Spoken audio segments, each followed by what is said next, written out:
Welcome back to Let's Create with Alex Blake. I'm your host, Alex Blake, and this week we are diving into a really fun topic. Actually, it's everyone's favorite topic, imposter syndrome. Wow, we all love it. Just kidding, we hate it. I feel like imposter syndrome is like the enemy of photographers or anybody really creative. Imposter syndrome, it happens to all of us. So we are getting to talk about that today. But first, you guys know me, love to be comfy and cozy. So my blanket, yay. Also, look how cute this shell pillow is. If you're watching on YouTube, you can see it. I just bought it on Amazon and it's like really comfy, and it's a shell in blue. I told you guys last week, before we get into all the imposter syndrome kind of stuff, I told you guys last week how I'm kind of like redoing my office. So I wanted to do my little setup on the couch today because there's a surfboard hanging above me. Isn't it cute?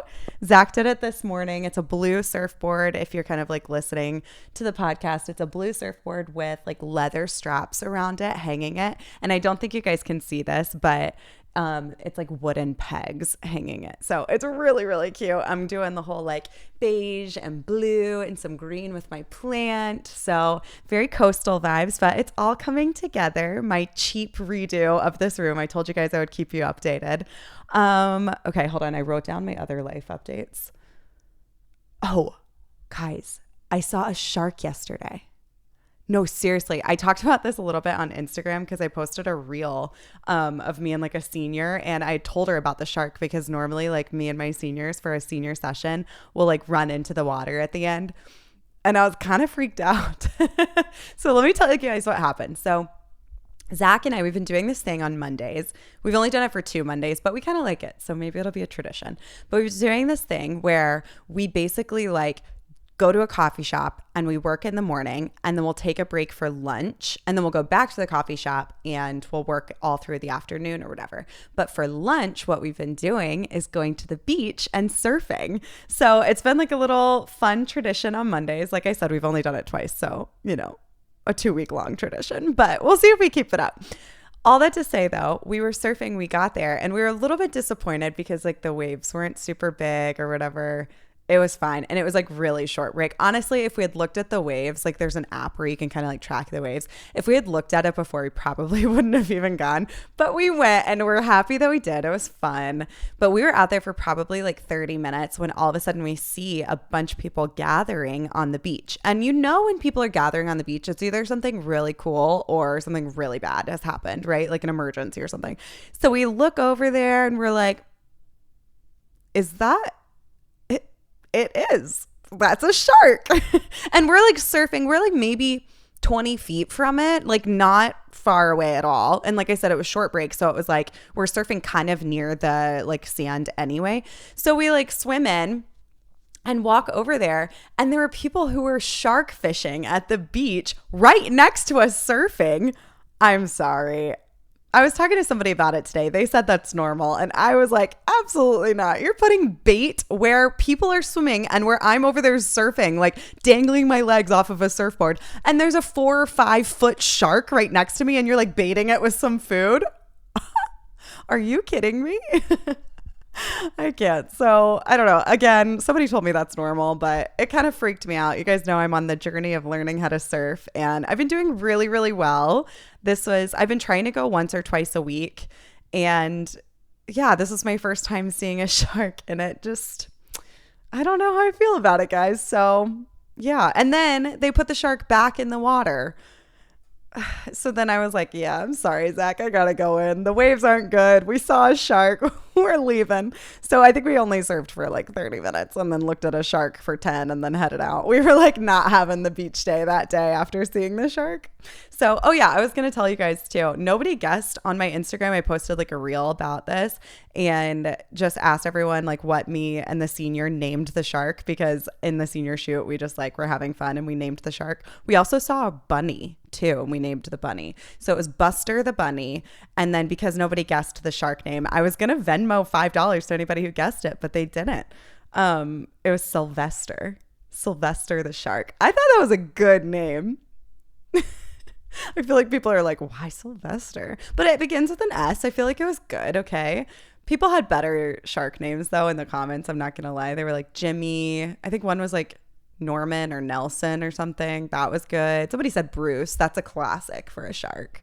Someone said Nemo, which I thought was kind of like, I don't know. I don't know about Nemo. Nemo's supposed to be a fish, not a shark. But I did Sylvester. So that's the whole shark story. I got nothing else on that. And then I had one more life update. Oh, guys. Okay. I told you guys last week, I am such a Big Brother geek. So again, if you guys don't know what Big Brother is, or you've never watched it, or you don't really care about it at all, you have to get in this season, okay? Like, I'm so obsessed with it and I need people to talk to about it.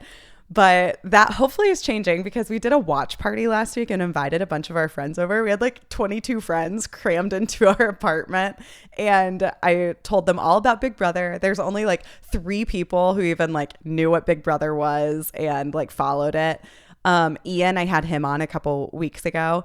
His wife was like pretty into it with me. So that was helpful. And then me and Zach. And that was it. Out of like all 20 something people that were here, literally only 3 of us were even like knowledgeable about the game and like how to watch it well and everything. So I like gave a whole synopsis before. It was so dumb. But now everyone's in it because guys, this season is drama filled. So it's kind of crazy. Like everyone loves Love Island and The Bachelor and stuff. I love Big Brother. Okay. So I need you guys just to watch it. What's cool about the show is it's like whoever the last man standing or woman standing wins like a bunch of money, right? So it's like the classic. But what's crazy about it is the producers can't edit out as much and like show you exactly what they want to because they allow people to watch everything that happens on the show live. So you can go on, like I could literally go on my phone right now and watch the live feeds and see what they're doing in the house right now.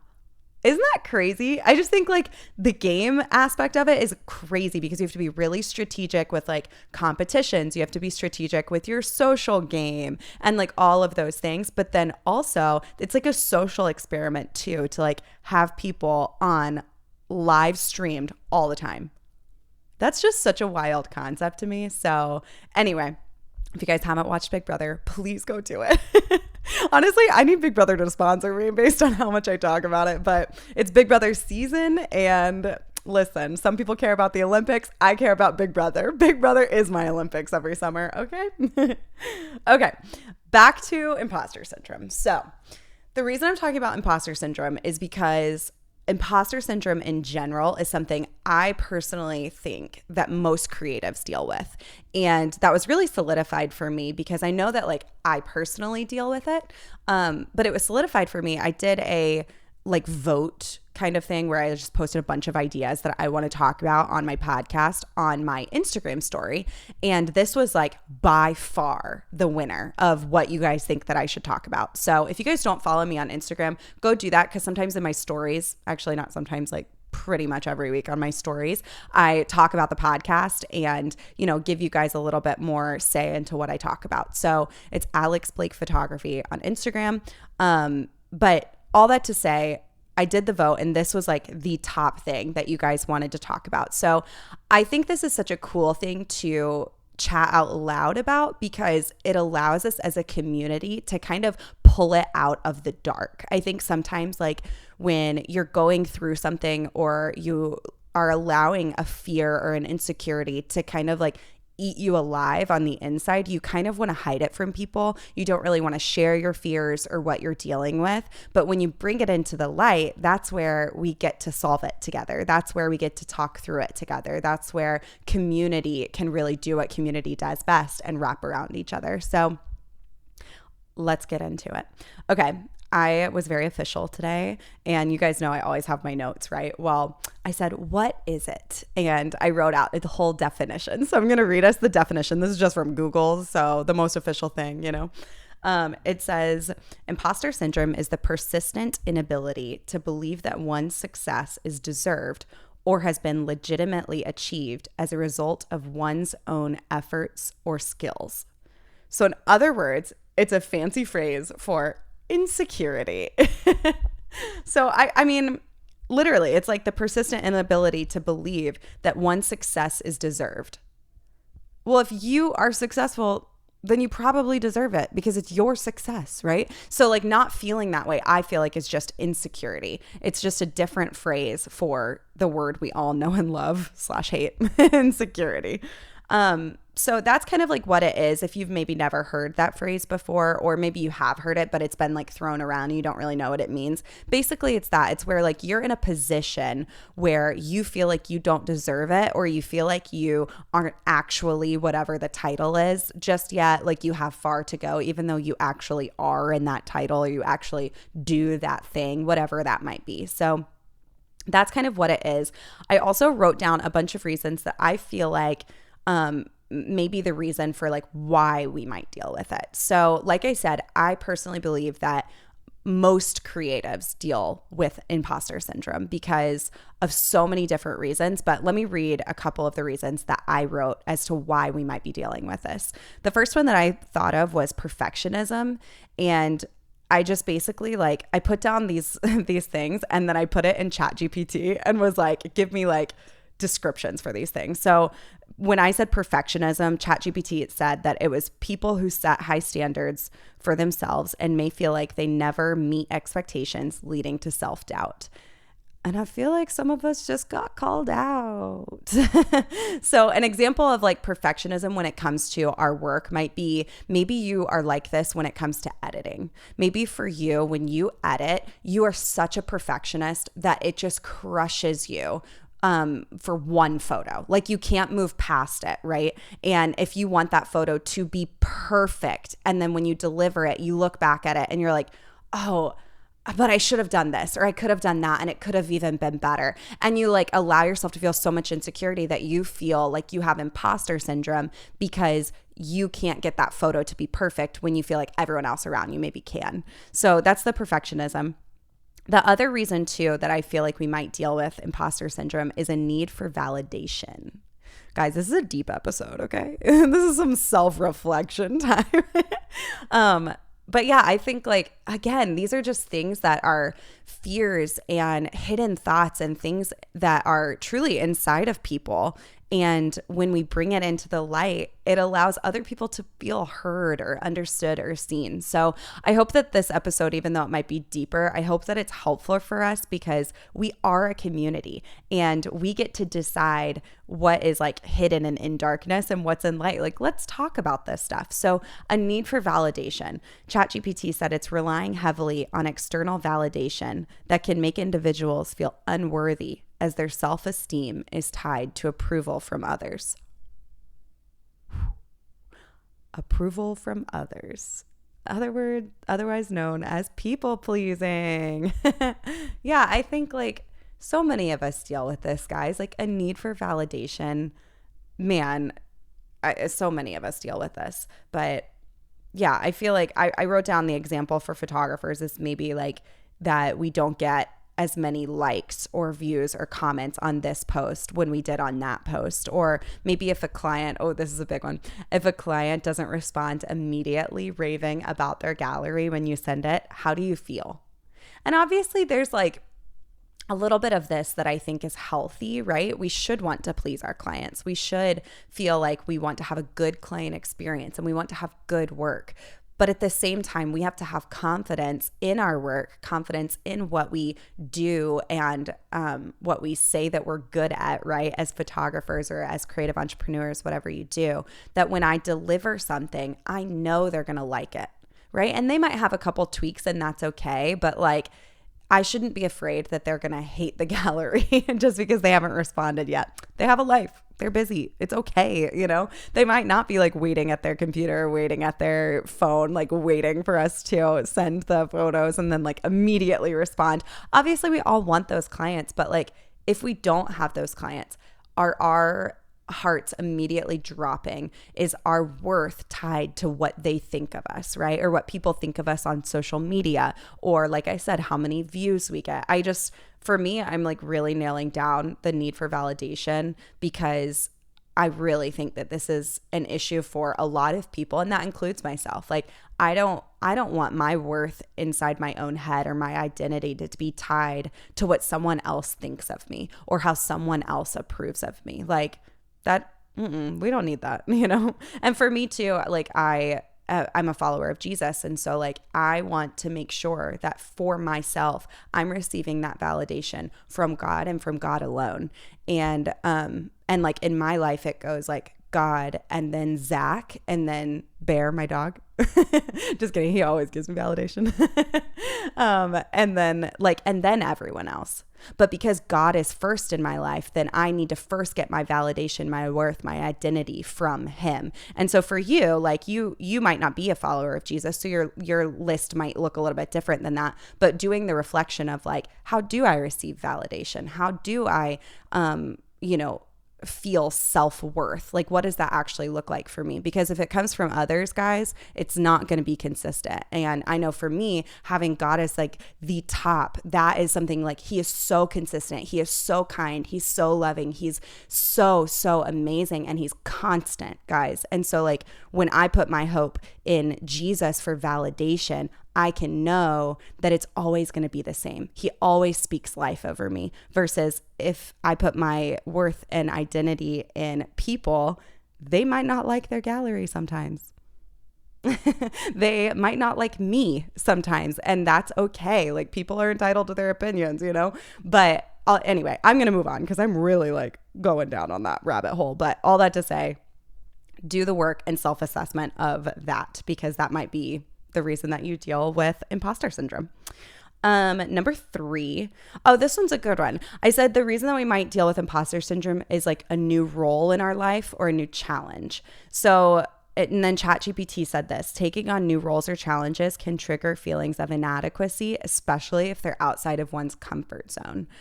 And honestly, my example for this was super easy to pick because I think that I'm like dealing with this in my own life right now. And it's this podcast. Like, literally, guys. I mean, you think about it, and it's a brand new adventure for me to launch a podcast. It's a brand new thing in my life. And like, it's such a funny thing because like, okay, I have a podcast that I can say, but it's still a really weird sentence for me to say I am a podcaster. You know what I mean? It's like taking on that title. And I actually remember doing that a little bit when I was like a brand new photographer. Zach would introduce me. Actually, I think he introduced me to his parents like when we first started dating. And he said something of like, oh yeah, and she's a photographer. And this was when I was first starting out. And I was like, no, I'm not. No, I'm not. I'm not a photographer. Like, yes, I have a camera. Yes, I bring it everywhere. Yes, I take pictures. Yeah, I also have clients and they pay me, but I'm not a photographer.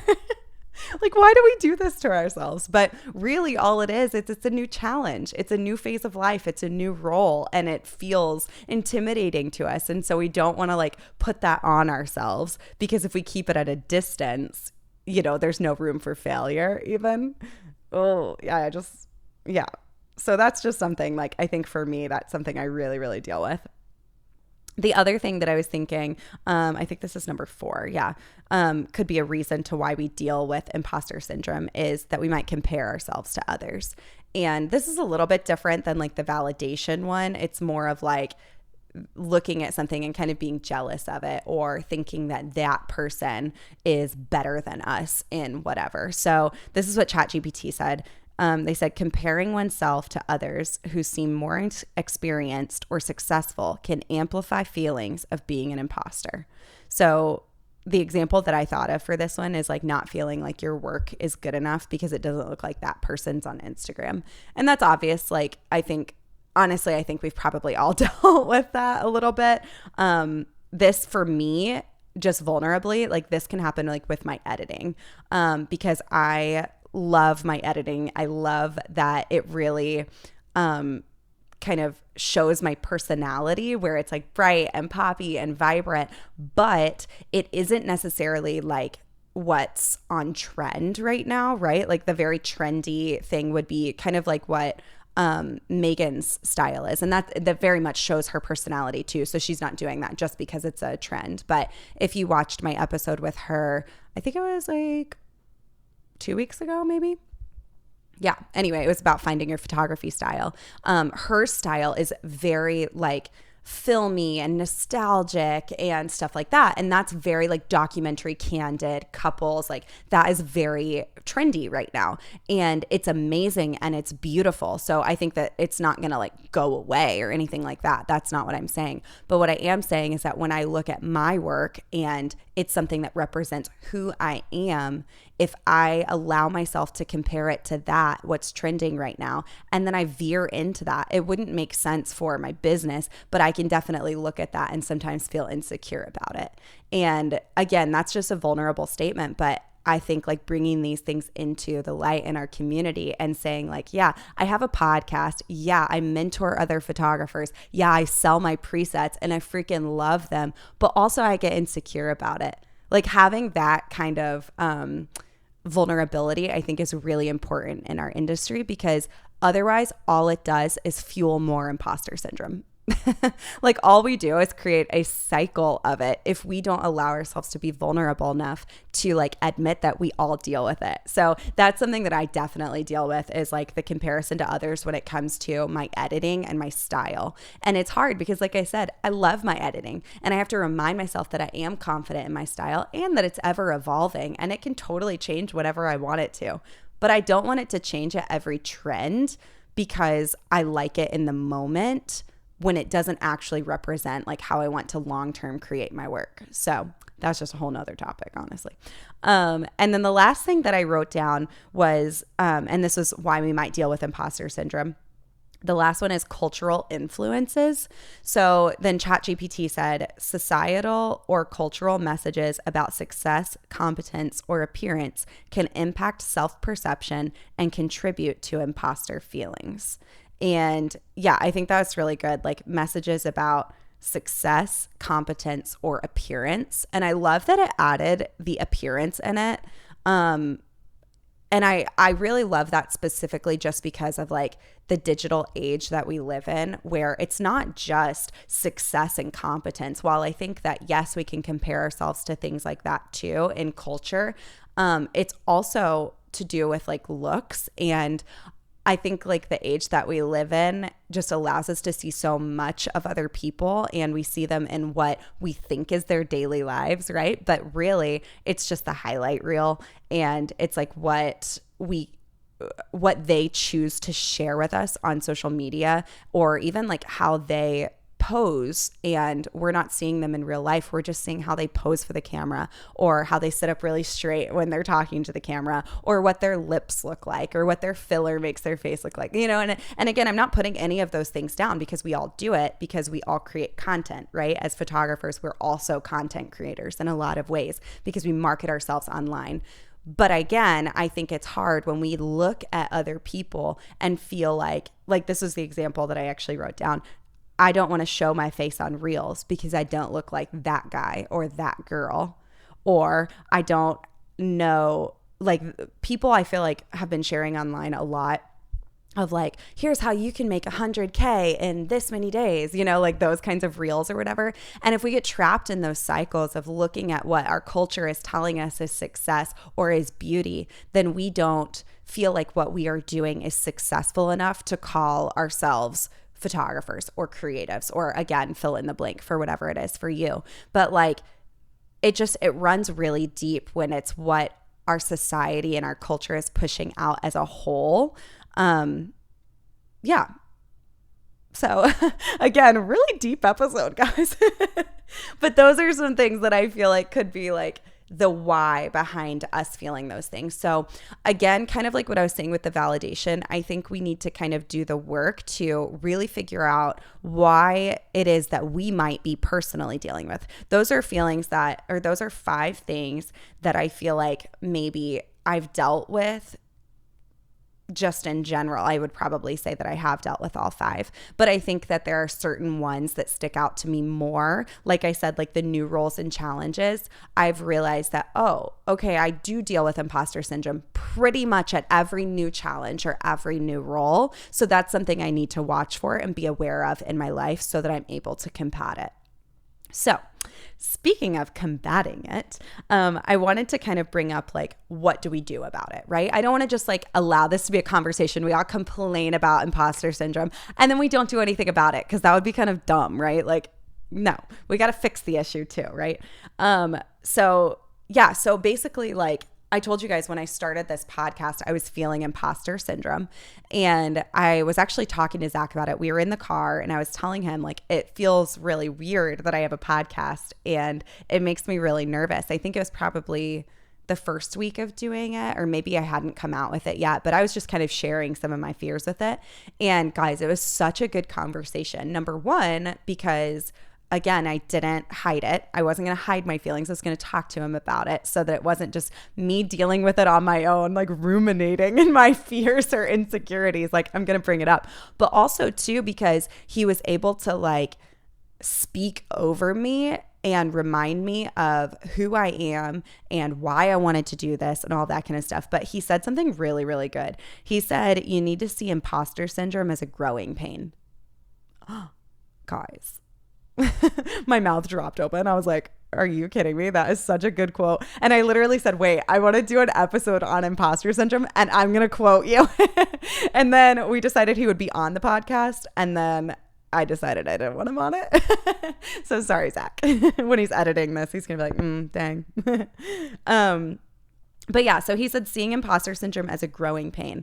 And that just like has stuck with me since. That was like probably a month and a half ago, maybe, that he said that. And I think like since then, every time that it started to kind of come on the cusp of what I'm feeling, I'm able to push it back a little bit more because that's what I remember. So it's cool because like, yes, I felt this when I was starting the podcast. I also felt this when I became a photographer. I felt this way when I launched Photo Camp, like reminding myself that at every turn I have felt this.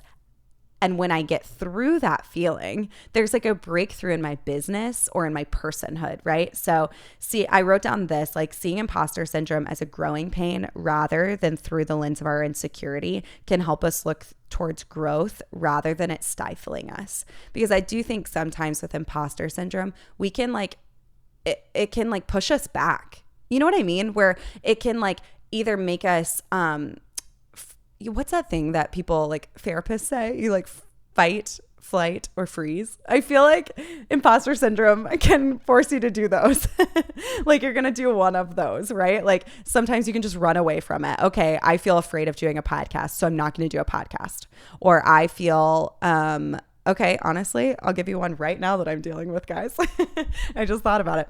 I really badly want to do some type of course on organization, but because I'm a little bit afraid to launch it, I feel frozen in it. So I've done some of the work, but I haven't like actually just sat down and done it because I'm a little bit afraid of it. But now that I've said it on the podcast, I guess I got to work on that. But again, this is a vulnerable space, okay? Don't judge me. I'm like talking about all of the imposter syndrome, but 100% coming from a place of also dealing with this. But anyway, like we should not allow imposter syndrome to stifle us or, fight, flight, or freeze. Why is that kind of hard to say? But yeah, don't let it freeze you up. Don't let it just like not allow you to do things. You have to push forward even though we feel that way. Sometimes our feelings are great because they can be signs and symptoms, like a sign on a dashboard of like what we need to work on, but our feelings aren't always truth and we have to speak truth over our feelings sometimes. And I think with imposter syndrome, it's one of those. It's a sign on the dashboard of something we need to work on, but it isn't always true. We shouldn't always listen to it. We should take a step back, assess it, and then fight through it. So just a growing pain. There is growth on the other side of this, guys. Growth on the other side of us. So I wrote down, this is such a structured episode. I'm like going through my notes one by one. I have them all numbered, guys. I cannot. This is why I need to do a course on organization. Ugh. Okay. Anyway, I'll come out with it one day. I promise. Okay. 4 tips for how to combat imposter syndrome. Number 1. The number 1 thing I was thinking of and that has been helpful in my own life is celebrating small wins. So one thing that I think is really important is not just writing down your goals, but also writing down when your goals are met, writing down those small wins. I think I look back on things that one day were really, really, really important to me, and now they're really not that important to me, like in the grand scheme of things. And just something so small to that is like, I remember when I got 1,000 followers on Instagram, which is amazing. If you have 1,000 followers on Instagram, yes, go you. That is amazing. Imagine sitting in front of 1,000 people. Absolutely not. I'd be choking up. But 1,000 people follow you and care about what you're creating, about the community that you're creating, about what you have to say, about what your photos look like, about what your life looks like. 1,000 people care about that. That's insane, right? And at one point, that was a goal for me. But now I've kind of quote unquote outgrown that goal, right? I have met that goal and then I'm on to the next. But if I don't celebrate that little, what seems little now, goal, then like what was the point in making the goal in the first place, right? Like I need to celebrate even those little things that feel small when really on the journey they're big, right? Like making a big deal about wins, I think can help us to remember them a little bit more, if that makes sense. And I think it also like helps us to right size where we are when we feel imposter syndrome in the future too. So being able to like really, really celebrate the heck out of ourselves and what we've done and our businesses is really important. So that's the first one. Celebrate small wins. Second way to combat imposter syndrome, I said, is connecting with others. And I kind of talked about this for a second when I talked about like bringing it up to Zach, but I think it's so important to connect with other creatives so that they can support you, so that they can encourage you, and then also like give you perspective on things.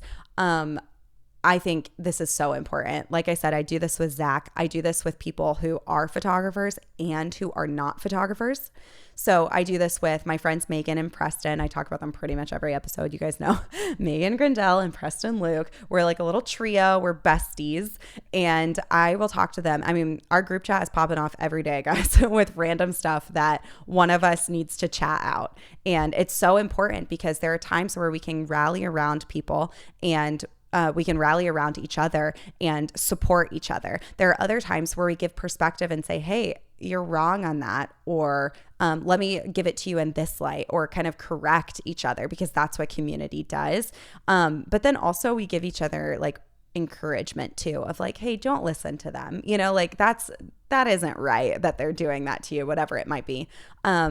But again, I think when you actually connect with others, it means being vulnerable and not shying away of talking about your fears. Now, we don't need to overshare, right? Like, we don't need to overshare, but being okay with being an open book and being confident in that and forcing yourself to like, I'm just going to talk and not be afraid of the icky things that are inside my heart, because honestly, other people also have icky things inside their hearts. And so like when you talk about it, it just allows you to almost feel encouraged because it's relatable. People talk about that all the time. Like, you should share relatable content on social media. Again, you don't need to overshare. Remember that what you share on social media, your clients also see. So you want to be cautious about that. But making real life connections with others and forming a community that you can be vulnerable in is so important. So that was number 2. And then number 3 is chat out your fears. Chat out your fears. You guys see I have like all the C's right now? Yeah, I did all C's. Okay, so the first one was celebrate small wins. The second one was connect with others. And then the third is chat out your fears. So I really recommend like reflecting on your fears. And I kind of said this earlier too, when I was going through like the reasons why we might feel imposter syndrome. Those are fears, most of them, and their worries and their anxieties. And I think it's so helpful when we're able to like name our fears instead of just, again, allowing them to ruminate inside of us. But when we're able to articulate, okay, I'm feeling afraid of this. And if this happens, this is actually the worst case scenario, and here's the best case scenario. And I don't want us to do this to like overthink it, because We don't need to be overthinking. That's just not helpful for anybody. But when we write these things out, it allows it to, again, kind of like I said earlier, right size it for us. So I do this a lot when I pray. In the mornings, I pray and read my Bible, and I pray in my journal.